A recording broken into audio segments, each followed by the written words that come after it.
Hello everyone, आप सभी का स्वागत है तक्षशिला एकेडमी के ऑनलाइन डिजिटल प्लेटफॉर्म पर। और आज हम एसएससी एमटीएस 2022 की जो वैकेंसी आ रखी है उसके बारे में हम थोड़ी सी चर्चा करेंगे इस वीडियो में कि किस तरीके से आपको फॉर्म भरना है, कितनी वैकेंसी है, किस तरीके से आप सिलेक्शन ले सकते हैं, सिलेबस क्या क्या है, उसके बारे में थोड़ी सी हम जानकारी लेंगे इस वीडियो में। और थोड़ा सा आपका जो एग्जाम का पैटर्न है वो भी एसएससी एमटीएस 2021 की तुलना में चेंज हुआ है, तो उसके बारे में हम जानते हैं। पहले तो यहाँ पर ये देख लो एमटीएस 2022 का जो ये विज्ञप्ति है, और इसमें आपकी जो ऑनलाइन एप्लीकेशन है वो 18/1/2022 से 23 से लेकर के 17/2/2023 तक आपको फॉर्म फिल करना है। ठीक है, तो यहाँ ये तो हो गया फॉर्म फिल करने की बात। इसके बाद में इसमें जो नोटिस में इंपॉर्टेंट चीजें हैं वो हम देख लेते हैं किस किस तरीके से हैं। दूसरी इसकी जो वैकेंसी है वो वैकेंसी कितनी होने वाली है, तो एमटीएस की वैकेंसी है 10,880। और आपकी जो हवलदार की वैकेंसी है सीबीआईसी और सीबीएन, यानी कि ये आपका है एक्साइज का यानी कि जीएसटी का, और सीबीएन का मतलब हो गया सेंट्रल ब्यूरो ऑफ नारकोटिक्स का। इसमें आपकी वैकेंसी है 529।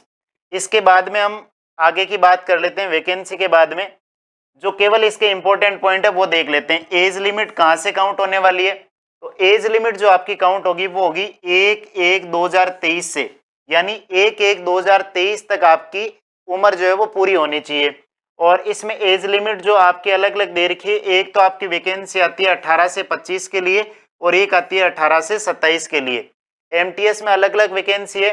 और यहाँ पर अगर हवलदार की बात करें, हवलदार इन सीबीएन, सीबीएन में तो आपका आएगा 18 से 27 में, और दूसरा सीबीआईसी में जो हवलदार आएंगे वो आपके आएंगे 18 से 27 में।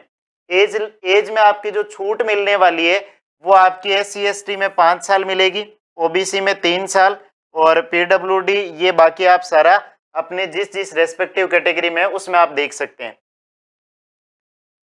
आगे की अगर बात करें हम, तो इस वाले में जैसे यहाँ पर आपका दे रखा है crucial date for claim of SC ST OBC EWS, और ये जो आपके सर्टिफिकेट है ये आपके जो आपका नोटिफिकेशन आ रखा है उस डेट से आपके पहले के होने चाहिए, या उस डेट तक आपको जहां तक फॉर्म चलेगा वहां तक के आपको बनवा लेने, ताकि आप उस कैटेगरी में रहें, नहीं तो आपको यूआर में काउंट कर लिया जाएगा अगर आपके डॉक्यूमेंट इसमें सही नहीं होंगे तो।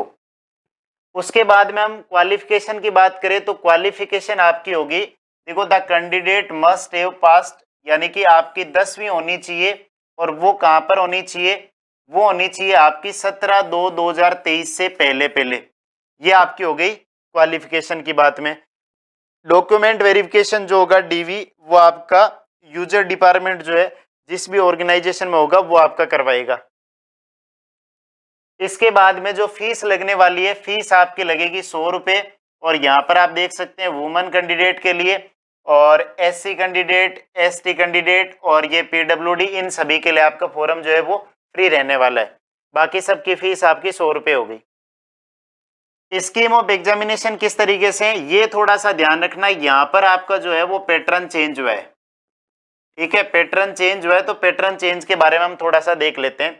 पहली चीज, एमटीएस के लिए सिर्फ और सिर्फ आपका जो होगा एग्जाम होगा, और हवलदार के लिए आपका पीईटी या फिर पीएसटी होगा। कंप्यूटर बेस्ड टेस्ट में जो होगा वो आप यहाँ पर देख सकते हैं। अब हम इसके बारे में देख लेते हैं। ये वाला जो मेन इंपॉर्टेंट पॉइंट है, यही आपका पॉइंट है कि अब की बार जो सिलेबस में जो आपका सिलेक्शन का प्रोसेस है वो बदल चुका है। तो इसमें अगर हम बात करें तो दो आपके सेशन आने वाले हैं, सेशन फर्स्ट और सेशन सेकेंड। सेशन फर्स्ट और सेशन सेकंड में आपका एक आएगा मैथ का पोर्शन और एक आएगा रीजनिंग का पोर्शन, और इसमें 20 क्वेश्चन इसके आएंगे और 20 ही क्वेश्चन इसके आएंगे, और एक क्वेश्चन आपका होगा 3 नंबर का, तो ये हो गए 60 नंबर के और 60 नंबर के, और आपके जो टाइम मिलेगा वो मिलेगा 45 मिनट। इसके जस्ट बाद आपका अगला सेशन स्टार्ट होगा, और दूसरे सेशन में जीके यानी कि जनरल अवेयरनेस आने वाली है, और सेकेंड पार्ट में आपका इंग्लिश आने वाली है। और इन दोनों के क्वेश्चन आएंगे 25 और 25, और एक क्वेश्चन वही 3 नंबर का 75 नंबर के, इसमें आपके दोनों आपके पार्ट आने वाले हैं। और टोटल जो है वो 45 मिनट का ये एग्जाम होने वाला है। तो ये 45 और 45 की अगर हम बात करें तो ये आपका होगा 90 मिनट का एग्जाम। और दोनों में कई बहुत सारे कैंडिडेट को कंफ्यूजन है कि 45 का पहले लगेगा फिर 45 का बाद में लगेगा, ऐसा कुछ भी नहीं है। सिर्फ और सिर्फ सिंगल एक शिफ्ट में पेपर होगा, 90 मिनट का होगा। पहले 45 मिनट के लिए पहला सेशन खुलेगा, दूसरे 45 मिनट के लिए दूसरा सेशन खुलेगा। अब यहाँ पर ध्यान रखना, यहाँ अगर हम बात करें तो ये इंपॉर्टेंट चीज है, there will be no negative marking in session first, यानी कि पहला जो सेशन होगा उसमें नेगेटिव मार्किंग बिल्कुल भी नहीं है, और दूसरे सेशन में आपकी नेगेटिव मार्किंग है, और नेगेटिव मार्किंग है वो आपकी 1 नंबर की, यानी कि 1% गलत करोगे तो 1 नंबर कटेगा, और 1% सही करोगे तो आपके 3 नंबर इसमें मिलने वाले हैं। ठीक है, और यहाँ पर session second there will be negative marking of 1 marks for each wrong question, तो ये आपको दे रखा है। अब इसके बाद में हम थोड़ी सी इसकी बात कर लेते हैं कि यहाँ पर जो आपका ये सिलेबस है, लेकिन आपने जो देखा था ना कि जो सेशन फर्स्ट है और सेशन सेकंड है, तो सेशन फर्स्ट जो है वो सिर्फ और सिर्फ आपका क्वालिफाइंग है, और सेशन सेकंड के आधार पर आपकी जो बनेगी वो मेरिट बनेगी। ठीक है, यानी कि सेशन फर्स्ट में तो आपको किसी भी तरीके की कुछ भी ज्यादा नहीं करना है, लेकिन आप ध्यान रखना कि उसमें भी स्कोर इस तरीके से करें, क्योंकि बाकी जो पहले के नोटिफिकेशन आ रखे हैं CHSL के, CGL के, उनमें भी आपका 30% 25% पास मार्किंग दे रखा है, लेकिन वो उस तरीके से काम नहीं करता है। आप ऐसे मत सोचना कि 30% नंबर आएंगे तो आपका पास हो जाएगा, उसमें भी आपको मेहनत करनी है। अब सिलेबस की अगर बात करें तो सिलेबस में ये आपका मैथ्स का सिलेबस है, ये रीजनिंग का सिलेबस है, ये जीके का सिलेबस है, और ये इंग्लिश का सिलेबस है। ये आपके इसके सिलेबस दे रखे हैं, इसका आप स्क्रीनशॉट लेना चाहो तो स्क्रीनशॉट ले लो, और नहीं तो नोटिफिकेशन देखोगे उसमें आपको मिल जाएगा। सेम आपका जो एसएससी का पैटर्न चलता है वो का वो सेम सिलेबस इसमें आपका दे रखा है, उसमें आपका कोई ज्यादा चेंज है नहीं। और ये आपका फिजिकल है हवलदार के लिए, मेल और फीमेल के लिए हाइट जो है वो इतनी दे रखी है, और ये फीमेल के लिए आपको दे रखा है, और इस तरीके से ये आप सारा इसमें देख सकते हैं। डॉक्यूमेंट वेरिफिकेशन की अगर बात करें तो डॉक्यूमेंट वेरिफिकेशन ये लास्ट के प्रोसेस है, ये अभी जानने से आपको कोई मतलब है नहीं। जब आपका सिलेक्शन होगा तो आपको आराम से सारी चीजें समझ में आ जाएगी, और आप अपने आप सारी चीजों को समझने लग जाओगे कि किस तरीके से क्या क्या डॉक्यूमेंट लेकर के जाने डीवी के टाइम में, वो आपको यहाँ ध्यान रखना है। अब यहाँ पर अगर हम बात करें मोड ऑफ सिलेक्शन की, ये सबसे इंपॉर्टेंट पॉइंट है। पहला तो सिलेबस में चेंज आ रखा है वो वाला पॉइंट, और दूसरा आपका मोड ऑफ सिलेक्शन यानी कि सिलेक्शन किस तरीके से होने वाला है उसके ऊपर हम बात कर लेते हैं। देखो यहाँ पर ये जो दे रखा है ना, सेशन फर्स्ट और सेशन सेकंड के आधार पर बना हुआ है, लेकिन अब जो है वो सिलेक्शन कैसे होगा। The performance of the candidate in session first will be evaluated first, यानी कि पहले सेशन फर्स्ट की कॉपी चेक होगी और फिर सेकंड की कॉपी चेक होगी। अगर यहाँ पर आपको सेशन फर्स्ट को देखो, यहाँ पर ये जो देर का qualifying marks in session first as well as in session second of computer based, यानी कि यूआर में आपको 30%, ओबीसी ईडब्ल्यूएस में 25% और बाकी कैटेगरी में 20%। अब यहाँ पर अगर हम देखेंगे तो ये हवलदार के लिए हो गया, और बाकी अगर यहाँ पर देखें, for the post of MTS candidate will be shortlist on the basis of their performance in session second of the CBE. Normalized score of the candidate will be used to determine merit in CBE. The merit list would be prepared based on performance in session second. ये यहाँ पर आप ध्यान दे दो, केवल और केवल session second जो होगा उसके आधार पर आपकी जो है वो मेरिट बनने वाली है।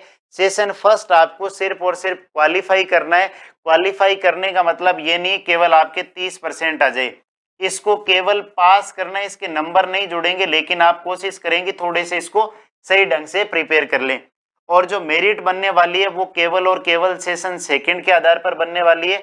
और सेशन सेकंड में अभी हमने जो देखा था कि आपके जो 30 पर्सन आ रहे थे, 30 इंग्लिश का और 30 ही आपके आ रहे थे जीके के, यानी कि इसके आधार पर जो है वो आपकी मेरिट बनेगी। और पहला जो आपका पोर्शन दे रखा था उसके आधार पर आपकी मेरिट नहीं बनेगी, वो केवल और केवल पास करना है। तो ये इसका हो गया यहाँ पर। और कोई भी डाउट आएगा, ये फॉर्म जब भरोगे ना तो फॉर्म भरते टाइम आप थोड़ा सा विशेष ध्यान रखना, एक तो फोटो का और एक आप ध्यान रखोगे सिग्नेचर का, क्योंकि कई बार क्या होता है कि एसएससी में फॉर्म भरते हैं तो उसमें से 1 लाख 1.5 लाख फॉर्म आपके फोटो और सिग्नेचर की वजह से रिजेक्ट हो जाते हैं। तो ये चीज आप सबसे ज्यादा इंपॉर्टेंट ध्यान रखना।